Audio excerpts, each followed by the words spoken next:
En el Antiguo Testamento encontramos los cimientos de una religión, el judaísmo. Pero las conocidas narraciones contenidas en este libro de libros, conocido también como la Biblia hebrea, dan cuenta a su vez de otra historia, la de la creación del mundo y el pueblo de Israel. ¿Qué parte de este texto bíblico es real y qué parte es leyenda?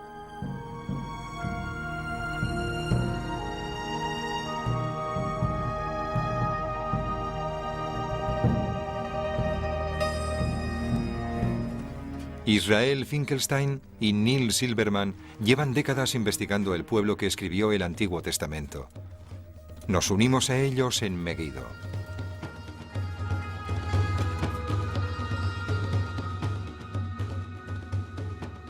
En anteriores entregas vimos cómo algunos de los relatos más célebres de la Biblia, el de Abraham y los patriarcas o el Éxodo, fueron escritos por primera vez en el siglo VII a.C., en el corazón de las colinas de Judea. Fue aquí donde se escribieron la mayoría de las historias recogidas en la Biblia.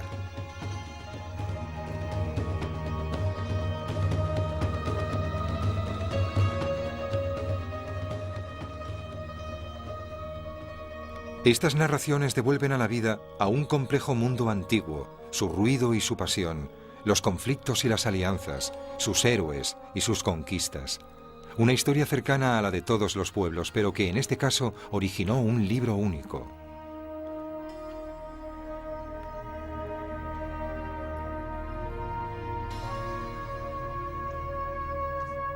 En este documental exploraremos los orígenes de la nación que escribió las Sagradas Escrituras.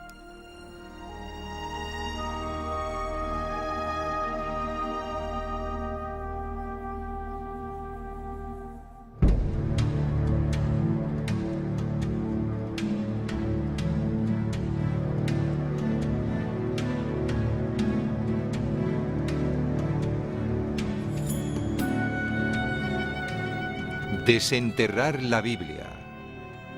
Los Reyes.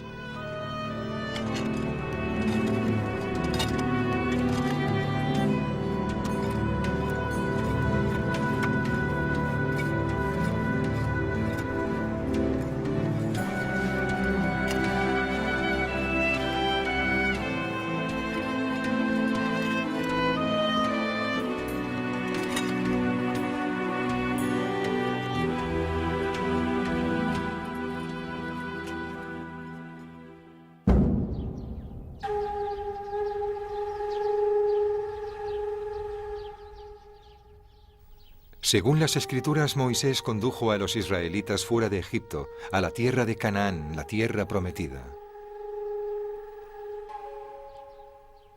En sus páginas les vemos reconquistar la tierra de sus ancestros y convertirse gradualmente en un pueblo soberano en su propia tierra.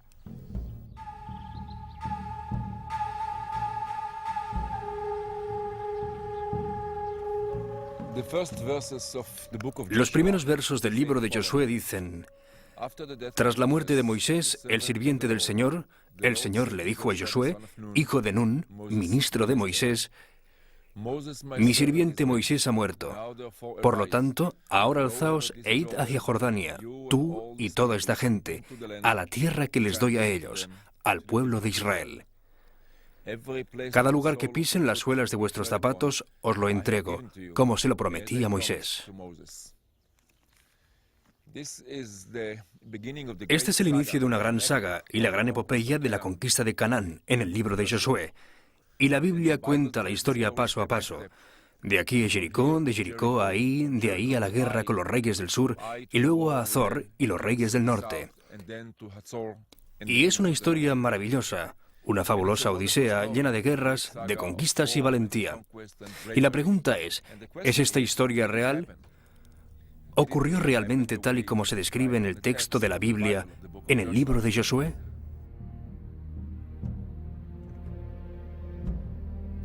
La Biblia retrata a Josué principalmente como a un caudillo, un líder al que Dios encomienda una misión, conquistar la tierra prometida a los patriarcas y después a Moisés. Josué invadió el territorio de Canaán, encabezando un enorme ejército de tribus israelitas aliadas. Cruzó el río Jordán y atacó y conquistó las ciudades de la región una tras otra en una invasión relámpago.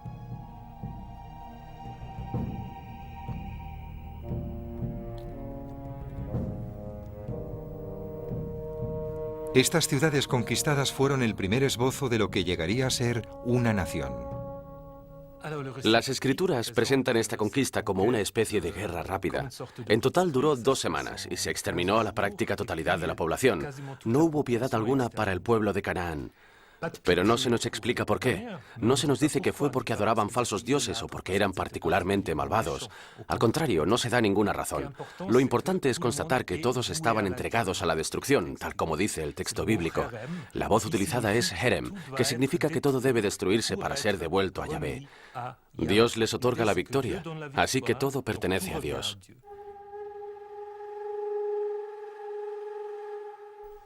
La conquista de Canaán, seguida de su división, son la base del libro bíblico de Josué. Ciñéndonos a la cronología bíblica, este incidente tuvo lugar la segunda mitad del siglo XIII a.C.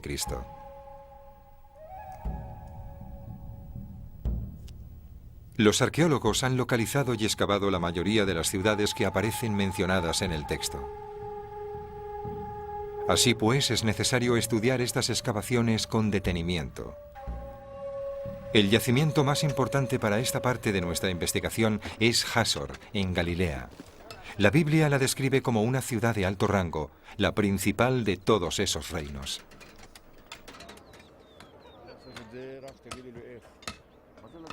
Amnon Ben-Tor, de la Universidad Hebrea de Jerusalén, está examinando el sitio arqueológico de Jásor.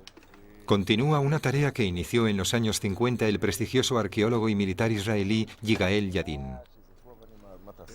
Se cree que algunos de los restos aquí descubiertos formaban parte de un palacio y un templo destruidos por un violento incendio en el siglo XIII a.C.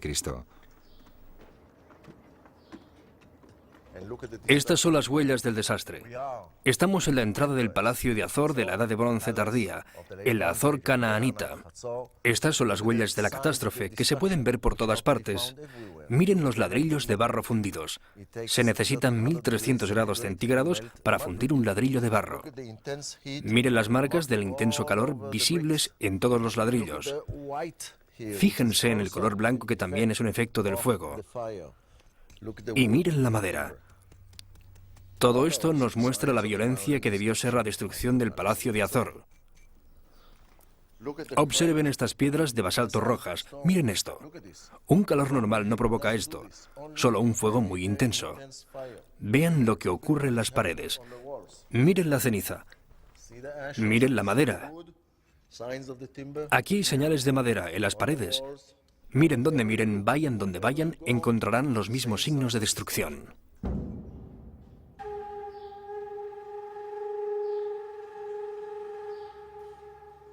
Estas muestras visibles de destrucción parecen brindar pruebas tangibles de la conquista de Canaán llevada a cabo por los ejércitos de Josué.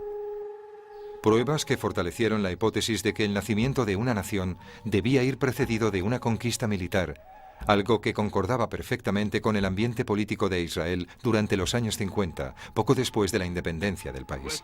La destrucción de Jásor a manos de Josué, la gran ciudad del norte de Canaán, citada en la Biblia, fue un paso clave en la conquista de los israelitas de Galilea. El doctor Yadin y sus compañeros esperan alcanzar la capa en la que se encuentra la ciudad destruida. En 3 temporadas de excavaciones, la expedición ya ha encontrado los restos de varias ciudades israelitas construidas sucesivamente sobre las ruinas de antiguas ciudades. Se han descubierto preciosas reliquias que amplían nuestro conocimiento de la historia y la vida de la gente en esa época. La excavación de Jásor, que finalizará el verano que viene, ha escrito un nuevo e impresionante capítulo en la investigación bíblica y el conocimiento universal de la historia antigua, de la relación entre el pueblo judío y la tierra de Israel. Alrededor de los años 50 en Israel, la arqueología despertó un gran entusiasmo, ya que el Estado necesitaba encontrar su historia. Los líderes de este movimiento fueron David Ben-Gurión, el primer ministro de Israel, y antiguos líderes militares como Yigael Yadin o Moshe Dayan. Los hechos parecían hablar por sí mismos. En muchos de los yacimientos arqueológicos del país se encontraron huellas de destrucción similares.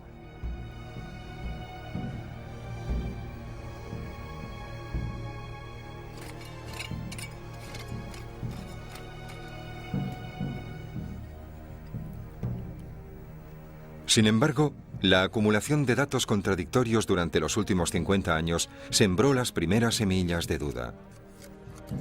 Así pues, tenemos que volver al principio y volver a examinar yacimiento a yacimiento los cimientos de la hipótesis de la conquista de Josué y sus ejércitos de la tierra prometida.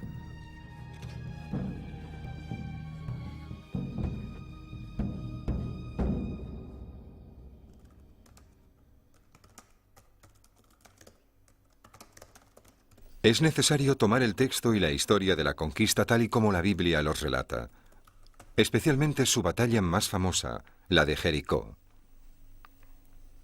Encontramos una impresionante cantidad de información relacionada con Jericó.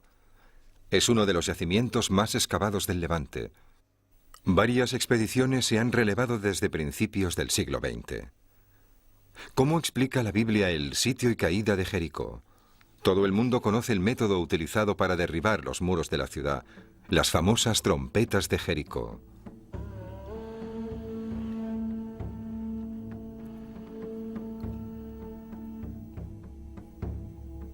Rodead la ciudad 7 veces y que los sacerdotes hagan sonar las trompetas. Cuando oigas el sonido de las trompetas, todo el mundo deberá dar un grito y el muro de la ciudad caerá.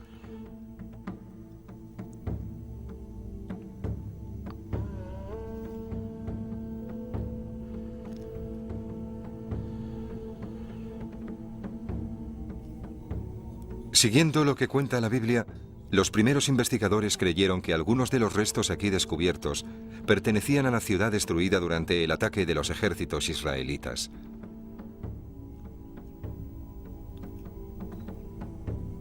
Pero estas ruinas son anteriores al siglo XIII a.C.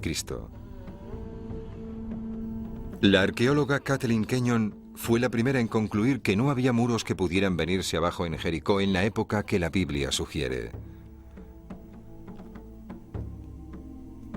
En tiempos de la conquista de Canaán, Jericó no estaba habitada, así que debemos reconsiderar todos los elementos bajo una nueva perspectiva.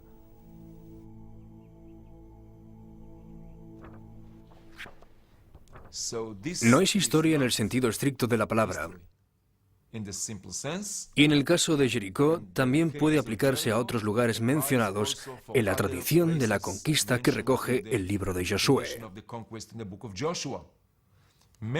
Muchas de las ciudades citadas no estaban habitadas durante la Edad de Bronce tardía. No había nada.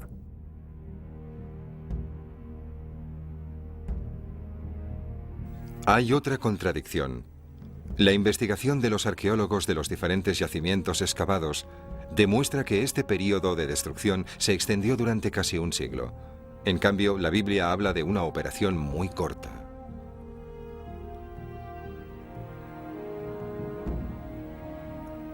Aunque se destruyeron algunas ciudades, no todas fueron arrasadas al mismo tiempo.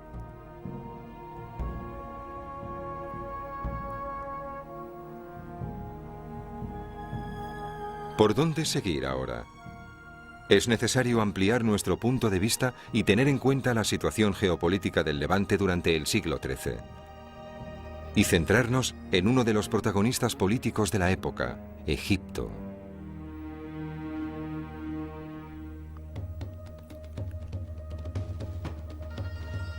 Se han descubierto casi 400 tablas cuneiformes pertenecientes al siglo XIV a.C. en Tel el Amarna, en el Medio Egipto. Contienen cierta información sobre la región que nos ocupa.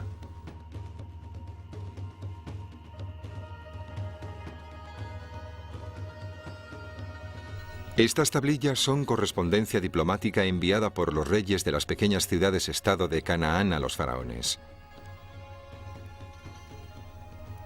La lectura de esta correspondencia prueba que las ciudades-estado eran súbditos de Egipto durante el período que nos ocupa. De hecho, desde el siglo XV hasta principios del siglo XII a.C., la tierra de Canaán fue una provincia egipcia. Egipto ocupó el país y erigió en él una red de fortalezas. Las excavaciones arqueológicas así lo confirman.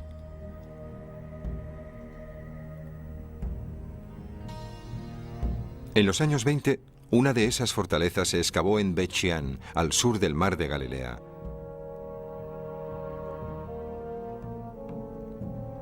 Tanto las cartas de Amarna como las excavaciones arqueológicas muestran claramente que Bet Shean, cuyo monte bíblico domina las ruinas romanas y bizantinas, era un importante bastión egipcio entre el siglo XIV y mediados del XII.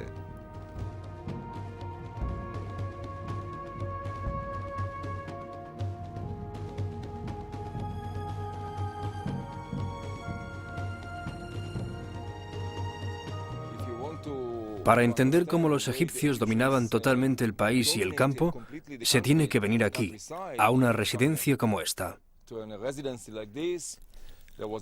Aquí estaba destacada una gran guarnición, con escribas, soldados, administradores, y todo estaba bajo el control de los egipcios. Lo que significa que a 20 o 30 kilómetros de aquí, si alguien quería tomar alguna iniciativa económica o política, tenía que venir a Bet Shean para que ésta fuera aprobada por los egipcios. Eran los señores del país.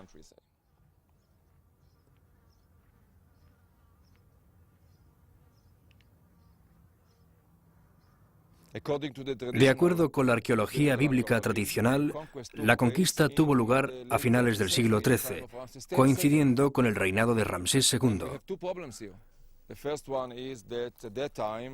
Y nos topamos con dos problemas. El primero es que en ese momento Bet Shean era una fortaleza egipcia muy importante, con soldados, con gente a la que podrían haber enviado para bloquear una invasión de Canaán.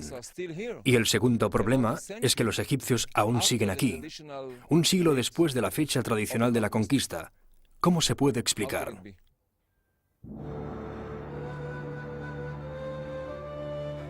Así que las excavaciones arqueológicas nos dicen que la conquista no ocurrió. Sin embargo, hay dos preguntas que siguen sin respuesta. ¿Cómo se explican las evidentes pruebas de destrucción encontradas en muchos de los yacimientos? ¿Y qué significado puede darse a la lista de ciudades supuestamente conquistadas citadas en el texto bíblico? Nuestra investigación pronto nos brindará las respuestas. El libro de Josué no es una crónica histórica, es una descripción mítica. Al igual que en el caso de los patriarcas o el del Éxodo, cuenta la historia de la etapa de formación de la vida de la nación. Y como tal, está llena de intervenciones divinas, valentía y milagros.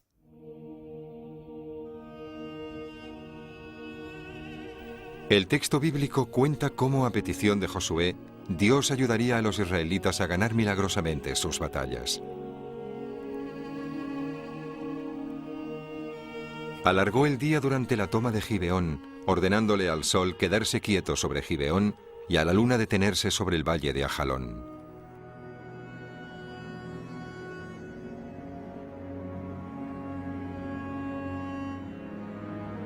Y las Escrituras continúan diciendo: no hubo día como aquel, ni antes ni después, en el que Yahvé escuchara la voz de un hombre.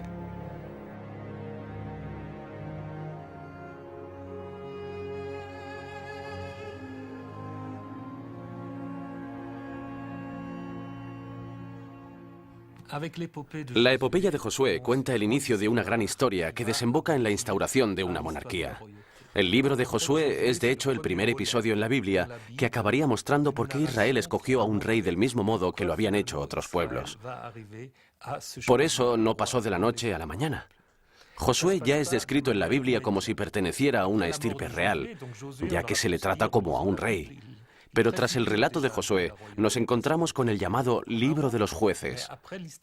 Los jueces eran líderes carismáticos que se alzaron durante un periodo caótico y anárquico, un momento en el que nada se daba por supuesto.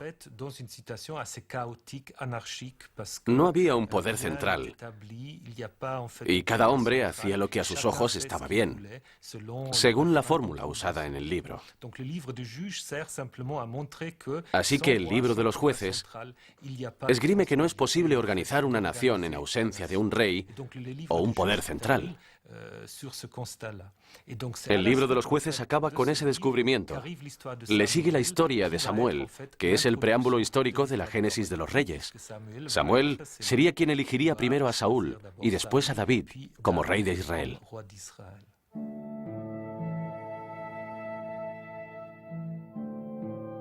David. El texto bíblico presenta a David como un pastor que fue ungido por Dios. Este es el origen de Mashiach, o Mesías en hebreo, el ungido.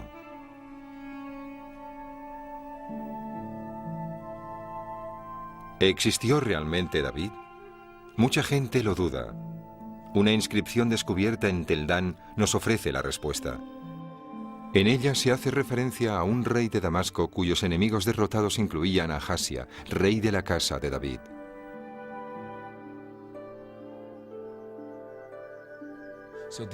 Esta es una de las pruebas más importantes, puede que la más importante, de la realidad histórica de David. Hubo un David, pero el quid de la cuestión va más allá de que David existiera realmente.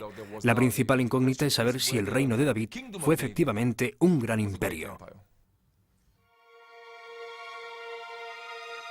La Biblia describe específicamente a un imperio al que se alude como un gran territorio con Jerusalén en el centro.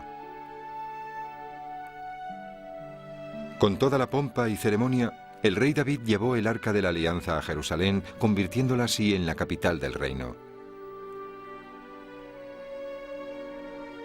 Así pues, el rey David existió realmente. No hay duda de ello. Reinó en el siglo X a.C. ¿Pero fue su reino el vasto imperio que la Biblia describe? Nuestra investigación continúa en Jerusalén, la ciudad de David, tal como la citan las Escrituras. Jerusalén es una ciudad poco común, destruida y reconstruida en incontables ocasiones. Es una ciudad viva, un difícil terreno para los arqueólogos.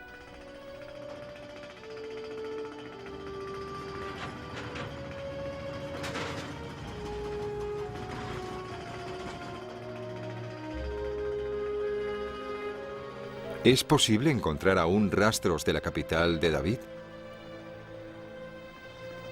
Con innumerables obstáculos que evitar, los arqueólogos tienen que empezar por retroceder de nuevo en el tiempo.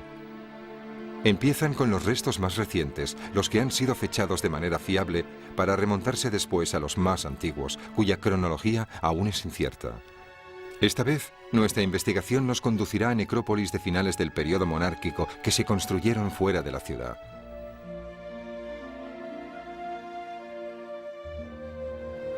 Israel Finkelstein intentará encontrar los restos de la Jerusalén del siglo VII a.C.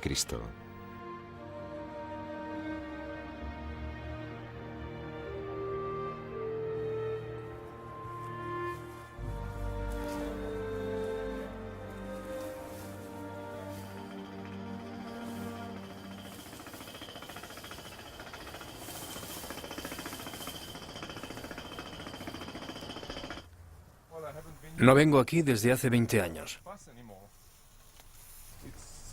Ya no podemos pasar.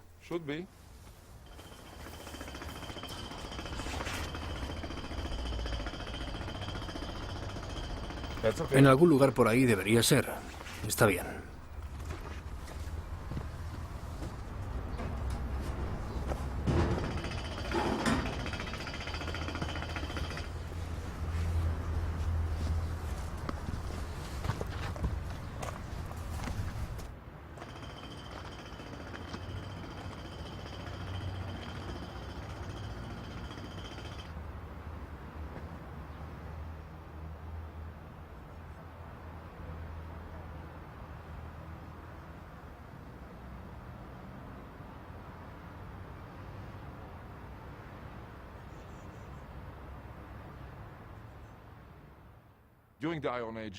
Durante la Edad de Hierro, cuando este cementerio fue construido, la gente enterraba a los muertos extramuros. Así que trazando la disposición de los cementerios de Jerusalén, conseguimos envolver una especie de círculo alrededor de una zona vacía, sin tumbas, y esa zona vacía, la marca negativa sin tumbas en el centro, es, de hecho, la zona que ocupaba la ciudad durante la Edad de Hierro.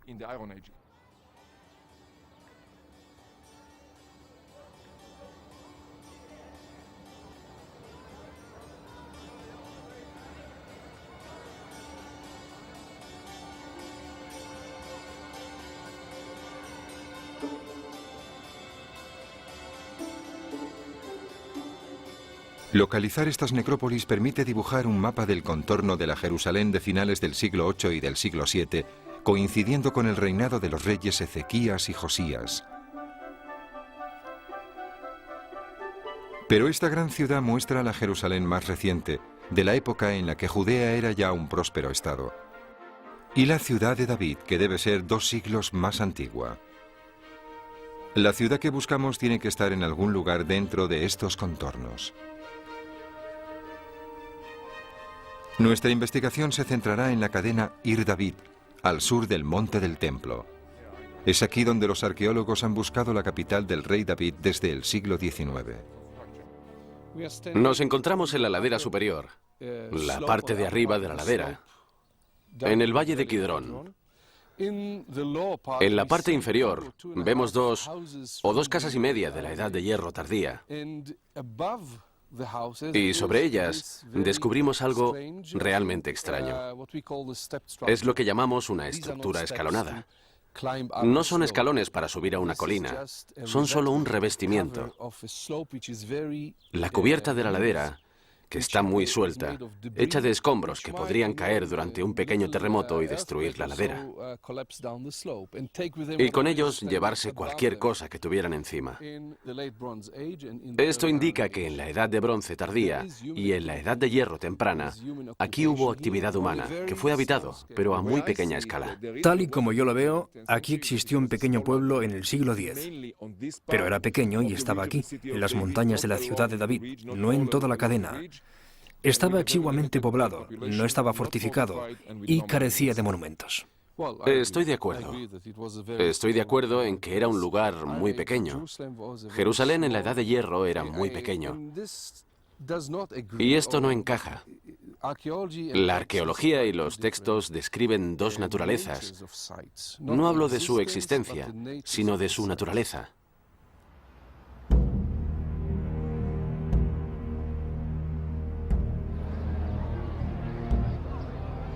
En lugar de la gran ciudad del siglo VII, el Jerusalén de David era un simple pueblo de montaña que cubría de 3 a 4 hectáreas.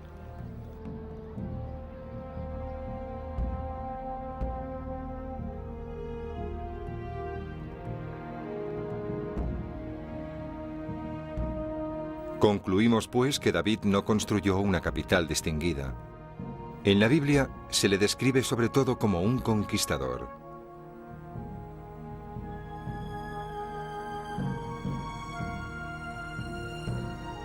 Y su hijo, el ilustre Salomón, de quien la Biblia dice que fue un gran constructor.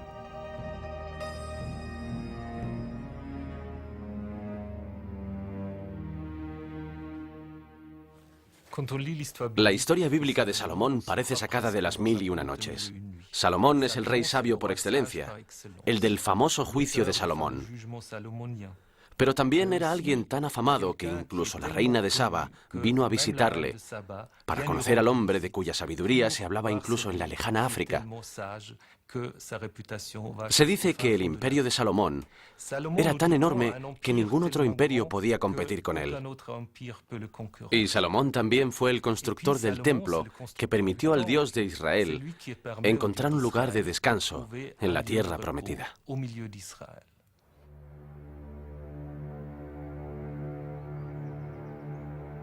Descubrir el templo de Salomón, una tarea imposible a día de hoy.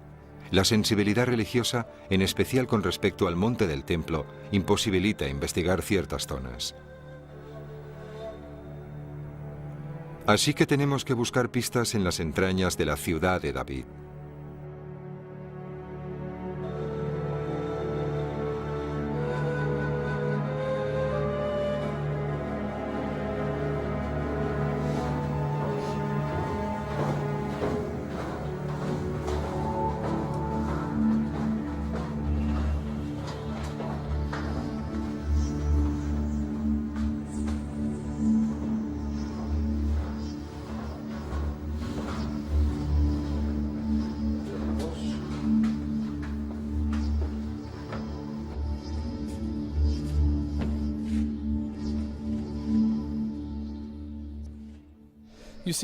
Estamos dentro de lo que queda de las fortificaciones de la Edad de Bronce Media. Y se puede ver cómo aún se tienen en pie, 3.700 años después. Una parte de ellas se destruyó, pero otra sobrevivió. Y vemos cómo las partes más bajas están mejor conservadas. Lo que es increíble es el tamaño de las piedras. Algunas de ellas pesan varias toneladas, ¿verdad? Mira esta.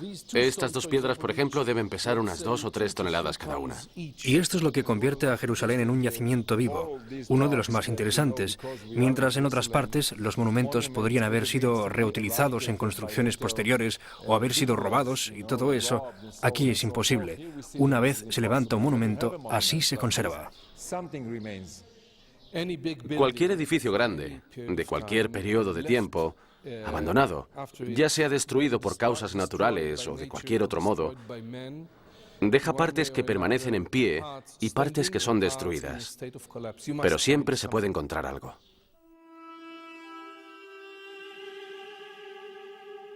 De la misma manera que la Jerusalén de David, la capital de Salomón, era un pueblo exiguo. ¿Y el resto del reino?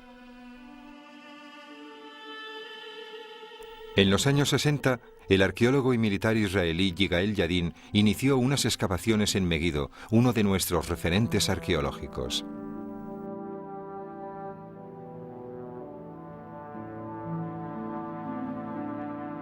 Antes que él, en los años 20 y 30, el Instituto Oriental de la Universidad de Chicago ya había llevado a cabo una extensa campaña de excavaciones, durante las cuales se descubrieron los restos de una puerta de la ciudad.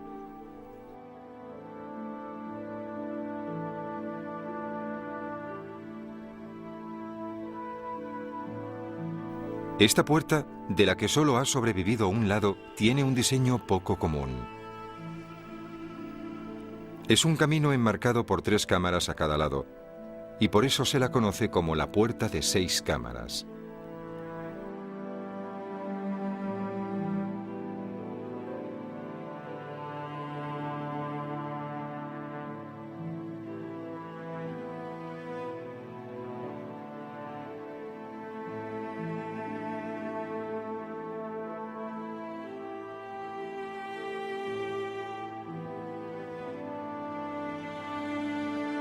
Yigael Yadin no escogió Meguido al azar. Sus anteriores excavaciones en el yacimiento de Hasor acabaron sacando a la luz una puerta similar. Yadin prosiguió su exploración en otro yacimiento, el de Geser. Esta vez solo consultó el informe de un arqueólogo que había examinado el lugar a principios del siglo XX.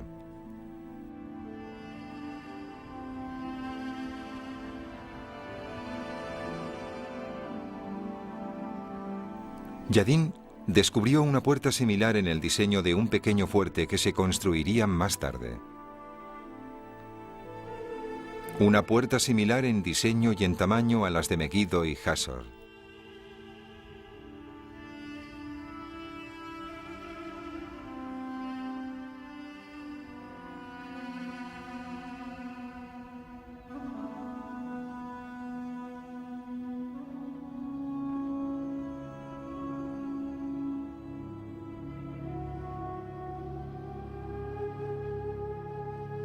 Para Yigael Yadin, la conclusión era obvia. Meguido, Geser y Hasor poseen la señal del mismo arquitecto, el rey Salomón. A Yigael Yadin le guió en esta investigación un verso bíblico. El verso nos dice que Salomón instauró un impuesto para construir la casa de Yahvé y su propia casa, y el muro de Jerusalén, Hasor, Meguido y Geser.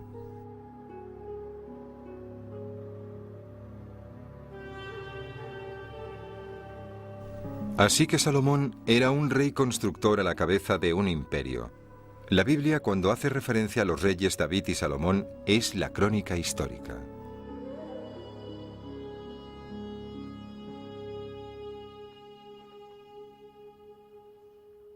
Pero nuevamente, la realidad demuestra ser ligeramente más complicada.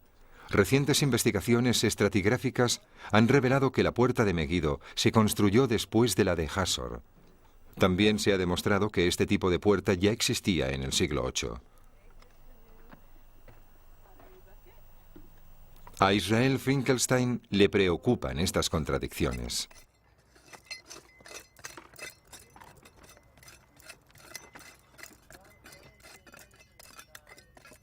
Hay que reconsiderarlo todo. Una nueva cronología basada en procedimientos científicos tendrá que estudiar los estratos y los vestigios monumentales.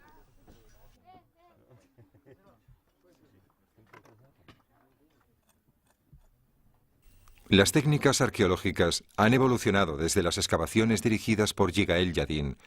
Las técnicas de carbono 14 son cada vez más precisas. El margen de error se ha reducido a una horquilla entre 30 y 50 años.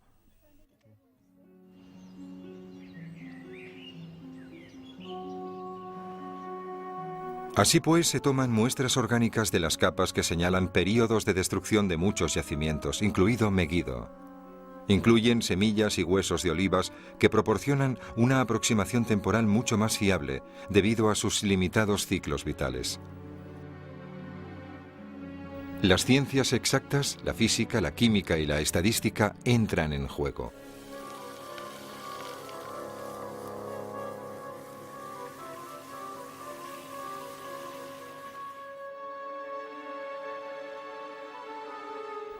Los resultados provocan un cambio drástico en todas las conjeturas e hipótesis formuladas sobre David y Salomón y sus épocas respectivas.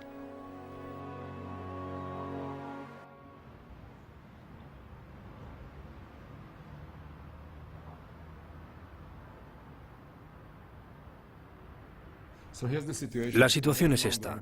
Tenemos el monte Meguido y lo dividimos en cronologías convencionales y de radiocarbono con los dos estratos.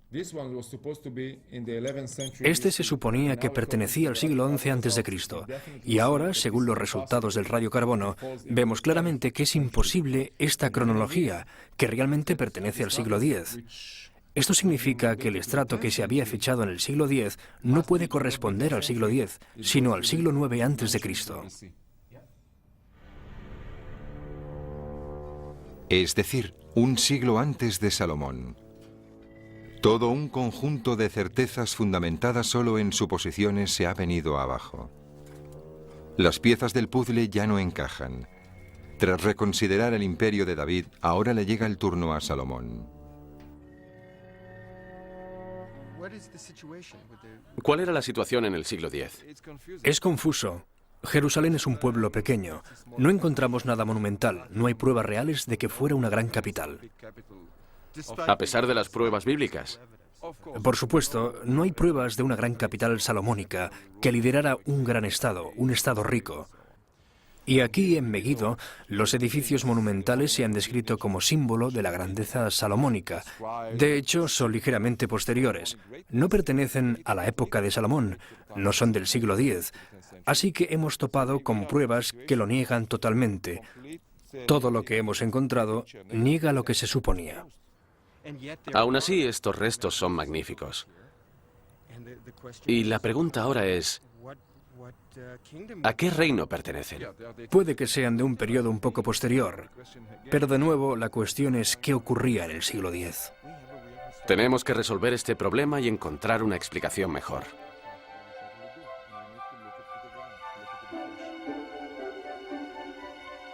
Como ocurre a menudo en estos casos, cuando las incertidumbres llegan a su cúspide, se descubre una nueva pista. Norma Franklin forma parte de la expedición de Meguido desde hace años. Ha notado que la mampostería de un palacio que Yadin atribuyó a Salomón exhibe marcas de albañilería muy poco frecuentes.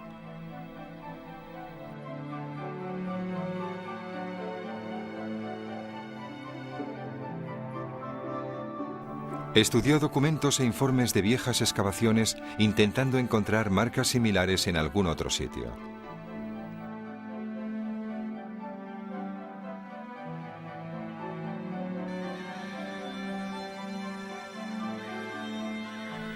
Descubrió que esas marcas solo se habían detectado en otro edificio, un solo edificio en todo el país.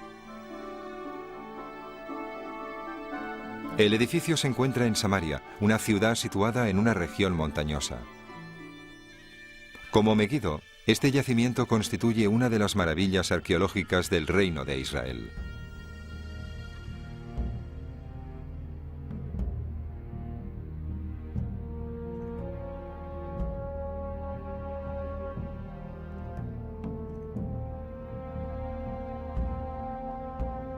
La solución a nuestros enigmas se encuentra aquí, oculta entre estas verdes colinas.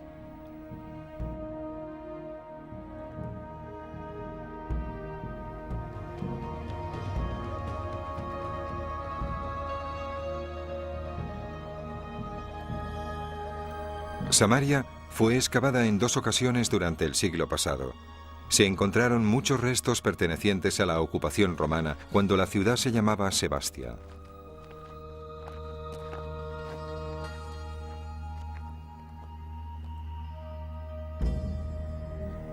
Fue construida por un rey llamado Omri en el siglo IX a.C. y se convirtió en la capital del reino de Israel. Aquí se han hallado vastos monumentos construidos por el rey Omri y sus descendientes.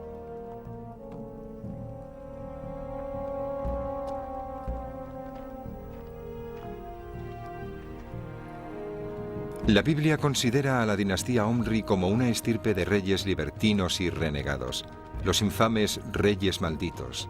Pero fuentes ajenas a la Biblia nos proporcionan una imagen totalmente distinta. Ahab, el hijo de Omri, es considerado un gran monarca. Parece que se ha encontrado la pieza del puzzle que faltaba. Cuando llegas a Samaria y ves ese edificio monumental, ese palacio construido por Omri, es algo que contradice totalmente lo que nos han contado. Que el reino de Omri es un reino disidente, un reino pequeño. De hecho, es lo contrario. Podemos constatar visualmente, visiblemente, que se trata de un edificio monumental, un edificio que solo podía ser erigido por un rey fuerte y poderoso. Así que esto nos dice que no podemos seguir ciegamente la Biblia. Tenemos que mirar a nuestro alrededor y ver qué más tenemos del mismo período. Todo conduce a creer que se trataba de un rey fuerte y poderoso, un rey que tenía en sus manos los recursos necesarios para construir un palacio increíble. Así que nos enfrentamos a un reino muy poderoso, a un rey muy fuerte.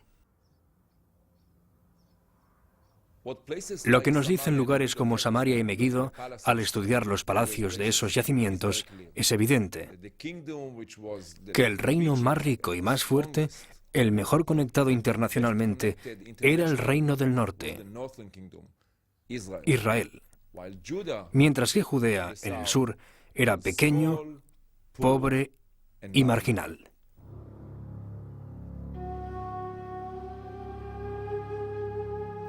Estas conclusiones son sorprendentes.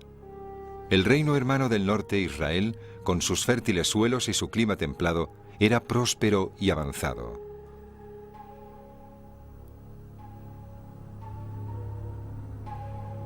Sin embargo, el reino del sur, Judea, con sus colinas rocosas y su escasa población, a duras penas podía pensar en superar la economía de subsistencia. Ambos compartían la tierra de Canaán. Uno era fuerte, el otro débil. Y aún así, sería el reino débil, el hermano pequeño, Judea, el que escribiría la historia de la familia. Y se atribuiría el éxito de los grandes reyes del norte.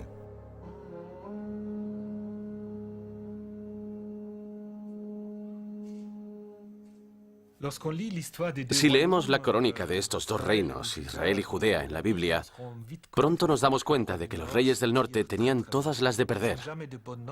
Se evalúa a todos los monarcas y no importa lo que hicieran los reyes del norte, siempre tienen valoraciones muy pobres.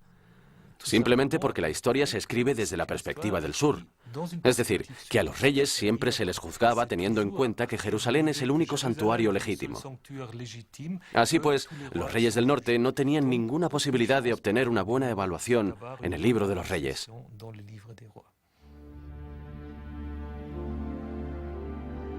¿Cómo podemos explicar esta paradoja? La historia nos da la respuesta.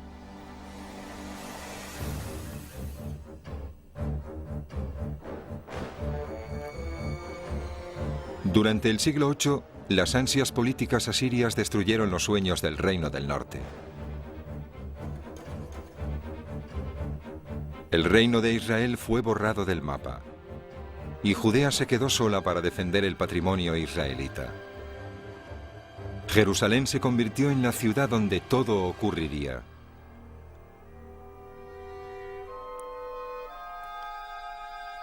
Volvemos a situarnos a finales del siglo VII a.C. Un joven rey, Josías, al que ya conocemos, reina en Judea. Tiene la misión de conquistar los territorios del reino perdido de Israel. Cree que posee tanto los medios como la obligación de salir airoso. El imperio asirio estaba marchitándose. Todos sus esfuerzos se centraban en los problemas que habían surgido en el nordeste.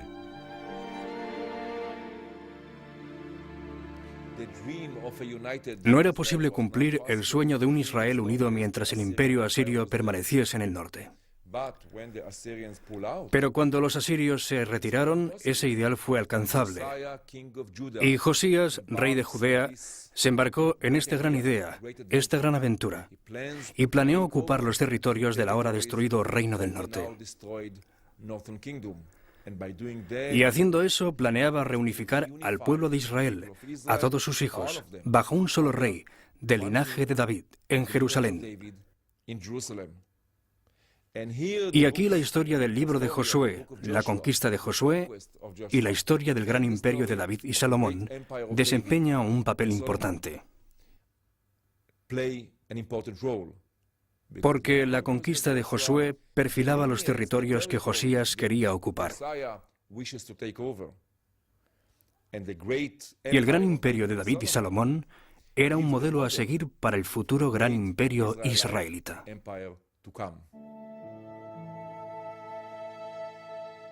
Casi hemos llegado al final de esta historia.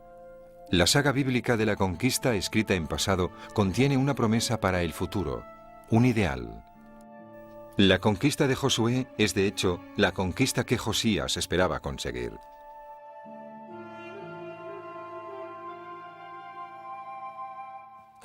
Así que aunque la historia de Josías es muy breve en la Biblia, no hay duda de que el narrador quiere presentarle como un nuevo David. Desde el principio de la historia leemos que Josías hizo lo correcto a los ojos del Señor. Y más tarde caminó como David, su padre, y no giró a la izquierda ni a la derecha. De hecho, se demostrará que en todo lo que hizo fue el digno sucesor del fundador de la dinastía, y se dejará al lector con una única conclusión posible, que estamos frente a un nuevo David. Según la Biblia, el compromiso divino con la dinastía de David era absoluto. Esa promesa, documentada en el texto bíblico, convierte la misión de su descendiente Josías en ineludible. Su plan conlleva la realización de esa promesa.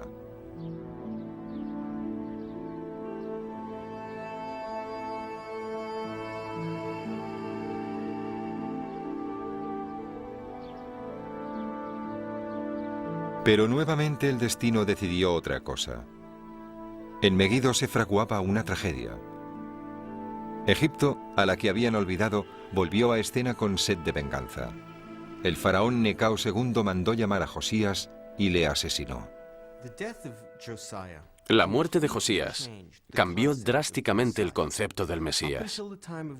Hasta su reinado, todos los sucesores de David eran conocidos como el Mashiach, el ungido.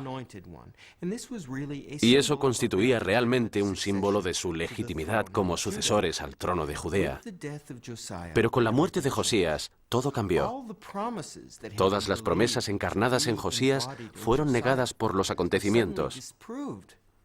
La muerte de Josías acabó con las expectativas del pueblo en la estirpe real y anuló cualquier tipo de cambio que diese pie a una esperanza de futuro.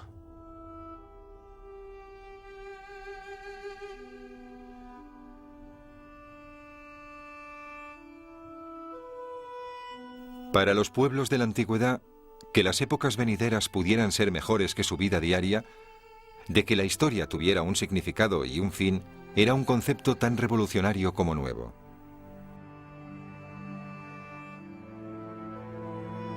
Hoy en día, la fe en la llegada del Mesías se encuentra en la base de la liturgia judía. Un rey de la casa de David llegará un día para realizar el sueño de Josías, un reino terrenal que llevará a cabo una misión divina.